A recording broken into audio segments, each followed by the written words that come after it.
vamos a pasar al panel de agricultura sostenible y agua. Para quiero invitar al escenario a Alan Elizondo, él es el director general de FIRA, a Matías Teixeira, el director de innovación de Ecoagro, a Claudia Restrepo, ella es socia de finanzas sostenibles y líder en medición de impacto de Deloitte México. Y para la moderación quisiera invitar al escenario a Humberto Ahuatzin. Él es manager en consultoría de sostenibilidad en México y LATAM para Peterson. Bienvenidos al escenario. Excelente. Bueno, ya la buena noticia es que ya falta poco para que todos puedan ir a tomar algo, porque seguramente en este momento ya están empezando a ver doble. Entonces, un gusto estar con todos ustedes el día de hoy en un panel tan bueno como este y donde tenemos y en un tema que es importantísimo, sobre todo por el reto que representa el tema de saber que de la agricultura como seres humanos es algo de lo que dependemos de manera importante, y de los retos que existen en la agricultura, no solo en términos ambientales, en lo que se refiere a emisiones de gases de efecto invernadero, sino también de cuestiones como deforestación o inclusive en aspectos sociales como trabajo forzoso, trabajo infantil, cosas que tienen que ser atendidas para que la agricultura como tal y como sector sea efectivamente sostenible. Y en ese sentido quisiera empezar aquí con Alan primero, haciéndole la pregunta de, en FIRA, ¿cuáles son los desafíos y la estrategia de FIRA en cuanto a temas de agricultura sostenible? ¿Cómo lo están viendo desde FIRA? Claro, muchas gracias. Muy buenos días a todos. Pues realmente la institución FIRA es una institución pública. Como tal tiene objetivos de fomento. Estos objetivos de fomento se asocian, por supuesto, en nuestro caso, al campo, al sector agroalimentario. Y uno de ellos es particularmente la agricultura sostenible. Consideramos que no solo la agricultura se afecta por el cambio climático o los efectos que ha habido de emisión de gases de efecto invernadero, sino que al revés, la agricultura también es un importante emisor de estos gases, y esto pues ha venido siendo un ciclo que se alimenta a sí mismo. Nosotros somos un proveedor de una herramienta que es importante, que es el recurso financiero, y a través del recurso financiero hemos encontrado varios canales de impacto para poder hacer un cambio pues, de filosofía o al menos de práctica en el campo mexicano, o al menos eso hemos pretendido. A mí me gustaría platicar acerca de algunos de estos mecanismos y poder pues, reflexionar acerca de cuáles son los retos que se ponen enfrente, porque repito, somos un proveedor de un insumo, más no el hacedor de política ambiental en el campo. Una institución pública como lo es FIRA, por cierto, institución administrada por el Banco de México, pues debe de ser como esa piedra que tú avientas al agua y hace estas olas para que se expanda esta idea de los objetivos de fomento. ¿Cuál ha sido la piedra que hemos lanzado? Bueno, la primera, y nosotros le llamamos el pilar 1, es la más básica, yo diría, es el que no quisiéramos que las acciones de financiamiento, no solo nuestras, sino de la red de intermediarios que administramos, impacte el medio ambiente, que se haga con responsabilidad tanto ambiental como social. Para esto no es nada nuevo lo que se ha escrito, hemos tomado estándares, muy seguramente se conocen los principios de Ecuador en esta sala. Desarrollamos una metodología que agrega una capa adicional al análisis crediticio, pero que tiene que ver con responsabilidad ambiental y social. La administra FIRA, pero tiene vamos a decir, una ventaja el que sea desde una institución pública. La ventaja es que, como somos una institución que opera a través de una red de intermediarios, podemos impactar a 110 intermediarios en una sola política. Es decir, si FIRA establece que los financiamientos arriba de cierto umbral, que admitidamente todavía es un umbral alto, 10 millones de dólares, están impactando al medio ambiente, debe de introducirse mitigantes apropiados y supervisarse ese impacto en el tiempo. Esto pensemos que se hace por parte de algún participante del sector privado solo. Vamos a decir que un banco privado decide adoptar esta iniciativa. El gran problema que se tiene es que cuando un banco arranca con una iniciativa de esta naturaleza, que sería la más básica, como dije, no dañar, enfrenta una presión competitiva. La presión competitiva se genera por el hecho de que agregar una capa adicional a la de crédito, llamémosle la capa de análisis ambiental, pues lleva un tiempo similar en elaborar. Y no solo eso, sino que lleva a cláusulas adicionales que se adicionan a un crédito que se otorga en el campo. ¿Qué sucede? Si los otros 90 instituciones financieras no aplican esa metodología, pues el resultado es claro, esa institución tiene una desventaja comparativa. Y esto entonces lleva pues, a la falta de interés, o no sé si de interés, sino pues de implantación de largo plazo de este tipo de metodologías. Entonces, volviendo a la piedra que uno avienta al agua y las olas que se generan, el que lo haga una institución pública, primero, facilita el hecho de que los intermediarios no necesitan desarrollar una metodología que, por cierto, es complejo el proceso. Dos, es una metodología que aplica transversalmente al sistema financiero. FIRA tiene 65% del fondeo que se da al campo. Cada peso trae 65 centavos de FIRA. Entonces, es de impacto horizontal. Y entonces, si aplica un banco, se sabe que aplica al 2, al 4, al 28 y al 92. Entonces, ha tenido la suerte de esta metodología de ser aplicada ya de manera horizontal. Y hoy podemos afirmar que ya son 4 años que el sector financiero mexicano, si usa recursos nuestros, tiene una capa adicional de análisis de no daño, es decir, de mitigación de riesgos ambientales. Este sería el primer pilar. Me faltan dos, no sé si los pues tiempos… Mira, si quieres, vamos viendo, porque sí, finalmente a lo mejor también algunos podrían tener hambre, pero vamos platicando, pero nos gustaría que a lo mejor cerráramos con esos dos pilares esta plática, porque sí es importante, porque finalmente todo el tema, y se platicaba dentro de lo que fue el panel anterior, el tema, cualquier buena idea necesita dinero, y el financiamiento es fundamental para todo lo que tenga que ver con todo lo de sostenibilidad y si queremos lograr efectivamente una economía sostenible en el futuro, pero tenemos otros retos que tienen que ver con todos estos otros aspectos ambientales, sociales y de gobernanza, y en ese sentido, y aquí para Claudia, la pregunta sería, ¿cuáles son las oportunidades clave ESG que tiene el sector agrícola? ¿Qué es lo que le da al sector agrícola todo este tema ESG?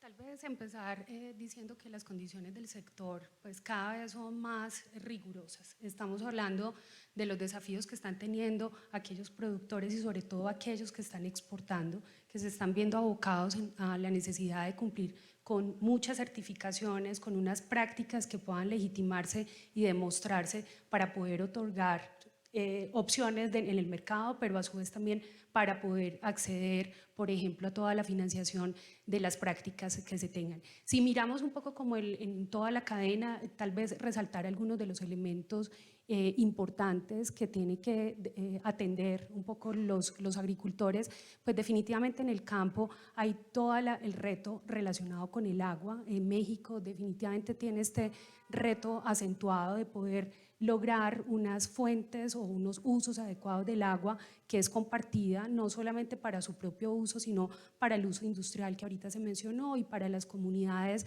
y para todo lo que significa el sector también pecuario. De otro lado, pues está toda la tendencia alrededor de organismos genéticamente modificados, todos los temas de tecnología, poder pasar a unas semillas, por ejemplo, que tengan un mayor rendimiento y que puedan tener una mayor productividad. También están los temas relacionados con el transporte mismo de esos productos de campo y todo lo que significa también, incluso lo quiero ver como oportunidad, toda la circularidad en campo. Hablábamos, por ejemplo, con los productores de berries y de todo lo que son las leguminosas, donde hay un uso intensivo de plástico en campo que puede tener, si lo vemos nuevamente como una oportunidad, la opción de poder tener una producción en el mismo campo que sirva como insumo para abastecer y no tener que transportar por todo México. De otro lado, pues ya están los temas mismos del empaque, de cómo logramos llegar hasta el comercializador de todos estos productos y cómo nuevamente hay prácticas o certificaciones que también tienen que atender. Es decir, que definitivamente el productor está abocado a muchos aspectos sociales y ambientales. Mencionaste tangencialmente temas de trabajo forzado, trabajo infantil, pero todo el tema de derechos humanos que 10 años atrás sonaba un poco como poesía, pues hoy es un requerimiento en torno a cómo estoy atendiendo yo a aquellos grupos de interés que me están apoyando en la producción de mis productos, ahí redundando. Entonces, creo que hay un gran desafío, el gran desafío también será, para hacerlo un poco más fácil, es poder determinar cuáles son esos asuntos, y lo que estamos encontrando en este sector es que no necesariamente se tiene la concepción de cuáles son aquellos que son prioritarios, relevantes, o como se menciona en la jerga un poco de la sostenibilidad, cuáles son materiales. Entonces empezamos a ver que muchos incluso están dando el paso a la financiación, a la refinanciación, pensando incluso en la emisión de bonos etiquetados, considerando la alternativa de analizar potencialidades alrededor de carbono, pero ni siquiera tienen una estrategia, ni siquiera saben exactamente como cuáles son esos asuntos. Entonces, vemos que hay una desconexión un poco en la estrategia, la gestión y lo que pueden ser las oportunidades de financiación, y creo que con eso paro para darle paso a Martín. Claro. No, muchas gracias, Claudia. Sí. Pues muy interesante, porque finalmente son todos estos retos que cuando te metes a ver un sector surgen, entre ellos, como mencionaste, pues es un aspecto hasta cultural, ¿no? En el cual puedas realmente, cultural, financieramente hablando, para todos ellos que quieran tener acceso a esos créditos que son importantísimos. Pero aquí también lo que vamos a ver y vamos a platicar ahorita de la experiencia de Matías en términos de Brasil, y yo lo que le quiero preguntar a Matías, que lo tenemos un poquito lejos, bueno, aquí bien cerca en la tele, pero allá creo que está, de aquí se va a la playa, es qué es lo que está haciendo el gobierno de Brasil para poder desarrollar todo el sector agrícola, cuál ha sido la experiencia de Brasil, que en términos sabemos que ha sido buena, pero si tú pudieras platicarnos un poco más de eso, Matías, te lo vamos a agradecer enormemente. Vale, muchas gracias, Humberto. Bueno, es un placer estar con vosotros. Una pena, una lástima no estar en México con vosotros. Yo he intentado llegar, pero no he conseguido. Pero la tecnología nos ayuda, ¿no? Entonces, va a ser bueno hablar desde acá, al menos. Bueno, primero me gustaría solo decir que estoy en Ecoagro, que es una empresa que ayuda desde siempre, desde 2007, a la agricultura a estructurar deudas para la agricultura, para llevar dinero del mercado de capital hasta el campo, como decimos acá. Y hemos hecho la primera deuda de titularización en 2009 en Brasil. Bueno, en los últimos años hemos emitido casi como 8 o 10 mil millones de dólares llevando dinero al campo, y en los últimos años mirando e intentando muchísimo llevar la parte ESG a las dos partes, ¿no? Tanto la persona, el campo como el dinero en el mercado de capitales, ¿vale? Y primero me gustaría compartir con vosotros un poco de datos de Brasil. Entonces aún estamos lejos, me parece, de llegar hasta un buen nivel de ESG, porque tenemos menos de 1% de las emisiones ESG en el mundo, mismo con un país que tiene un potencial para mí bestial para generar activos ESG para el mundo, ¿vale? Y digo esto porque me parece que tenemos en Brasil una producción muy sostenible y muy interesante. Os doy unos datos que más o menos un 65% del territorio de Brasil es perdona, cubierto por áreas destinadas a vegetación protegida o área preservada o conservada. Entonces tenemos mucha tierra que es conservada, y 1/3 de estas tierras están en haciendas productivas. Entonces tenemos más o menos 20% de la tierra del país en tierras que están produciendo y están llevando comida al mundo. Entonces aquí ya traigo una cosa muy interesante, que es Brasil no solo lleva comida en uno de los países que más produce comida para el mundo, como produce en tierras que aún tienen espacios de vegetación, de florestas y con mucha preservación. Entonces, os digo que tenemos un espacio para trabajar, especialmente en la parte de medio ambiente en Brasil, increíble, y que aún no estamos consiguiendo hacerlo bien, y me parece que es porque no tenemos las dos partes. Me parece que es como en el mundo, ¿no? Tenemos que educar más las empresas y las personas que quieren, que necesitan de dinero, e incluso a los inversores. Para traer un dato también de la parte de los inversores en Brasil, os digo que en cuanto en Europa, por ejemplo, más de 40, 50, la mitad de los fondos tienen algún reto o alguna parte de mirar una pegada ESG o algo así. En Brasil es menos de 5. Entonces, me parece que tenemos un potencial muy, muy, muy bueno. Estamos aún lejos de conseguir, pero sí que estamos haciendo algunas cosas muchísimas buenas. Como vosotros sabéis, la educación y las reglas para el mercado son dos cosas muchísimo importantes para hacer el mercado, bueno, caminar y se desarrollar, ¿no? Y lo que tenemos hecho en Brasil, que es muy, muy bueno, es como grupos de trabajo y traer el gobierno, los legisladores, asesores legales, los estructuradores como nosotros, inversores, para sentar y hablar de cómo podemos mejorar. Y esto nos ha traído en los últimos años, bueno, fondos para pequeños inversores que va a traer mucho dinero para la agricultura, algunos títulos de deudas ligados a la preservación del medio ambiente, que es muy interesante, y otros títulos de deudas para, en la verdad, hacer todo un poco más sencillo y más rápido, con un costo más bajo, que es clave para conseguir desarrollar el sector, ¿cierto? Incluso tengo que decir que uno de los grupos que es muy interesante, que hemos hecho muchísimas cosas, es con las personas de Climate Bonds acá en Brasil, donde ellos nos traen muchas informaciones del mercado de afuera para incorporarnos y hacernos mejoras en el sector. Entonces, por año viene muchísimos cambios en la regulación que nos está ayudando muchísimo para desarrollar esta parte y conseguir hacer más y más deudas ligadas y con el tema de sostenibilidad fuerte, ¿vale?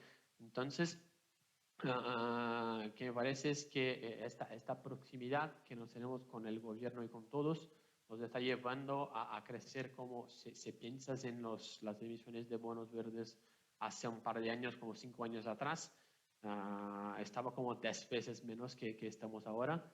Entonces, para mí, el gran desafío y lo que estamos haciendo bien es educar las personas, los agentes que están haciendo este tipo de operación en Brasil, y que sí está yendo muchísimo bien, y pienso que tenemos un buen futuro adelante.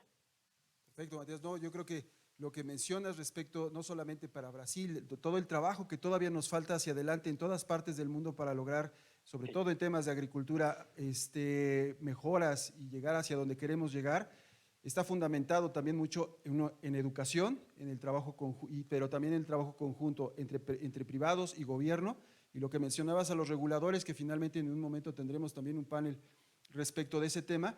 Y finalmente, pues la parte de financiamiento, en donde si nos quieres platicar muy rápido lo de los dos pilares, que yo creo que es importantísimo, y poner mucha atención al reloj que nos están poniendo ahí enfrente, que casi no se nota. No, seré breve. Mira, describíamos acerca de cómo no, pues cómo no impactar con las acciones de financiamiento negativamente el medio ambiente, pero no debería ser suficiente, sino más bien cómo promovemos que se expandan tecnologías de beneficio para el medio ambiente en nuestro sector agromexicano. Algo que yo quisiera resaltar es la presencia del apoyo de multilaterales, que son una contraparte muy natural con FIRA, para llevar conocimiento, taxonomías, recursos incluso para poder destinar este propósito.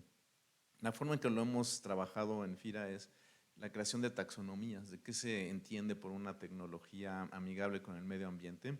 Esto nos ha llevado a definir conceptos de inversión a los cuales nosotros podemos dar un beneficio u otro, ya sea de nuestros recursos o de multilaterales, para que se financien, y existe un énfasis adicional de parte del sector financiero mexicano a entrar en el financiamiento, no solo hablar un mismo idioma, que eso ya de por sí sería una buena ganancia, sino más bien a financiar con énfasis ese tipo de tecnologías. Ese sería el segundo esfuerzo.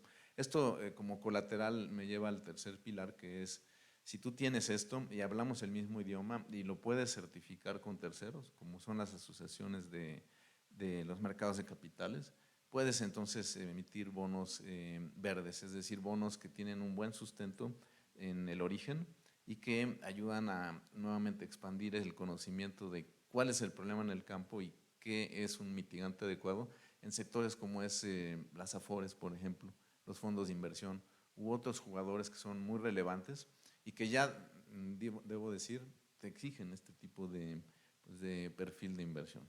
Esos serían los dos pilares. Excelente, muchísimas gracias, Alan. Yo creo que es bien importante, otra vez mencionando la importancia del tema de financiamiento, pero sobre todo el liderazgo de FIRA en todo esto para poder hacer que el sistema financiero efectivamente pueda verderizarse en beneficio de muchos sectores, específicamente del agrícola. Y con esto, pues lo primero que quiero hacer es agradecerles a ustedes, aquí a Claudia, a Alan, allá a lo lejos, a Matías, que decidió que será mejor va a venir de vacaciones. Entonces, y a todos ustedes, muchísimas gracias por haber atendido a este panel que yo creo que es fundamental y pues yo creo que podemos pasar ya al break.